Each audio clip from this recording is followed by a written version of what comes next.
Today we're looking at reinforcing this metal box, some mesh box, supposedly for security, but look at how easy those things bend. It's actually no security at all. So we're going to do some fabrication, and fabrication is when you invent things to work. Yes, we will use welding, but welding is just a method of putting metal together. So that's what it would look like on the right. And what I do is go through the process of cutting flat metal and putting it together.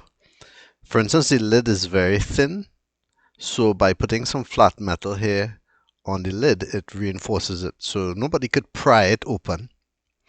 Then instead of the original flap lock latch that was there, I put my own using flat metal, and I also reinforce the sides and bottom, closing off those holes.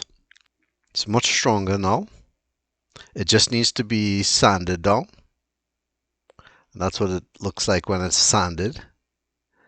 And then after this, the process will of course be to make it look good, because you can't put this on the wall as it is. So we're going to have to paint it. And that's where I spray paint it using some primer and white paint and get it all across. So it's much stronger now. Tell me what you think in the comments area.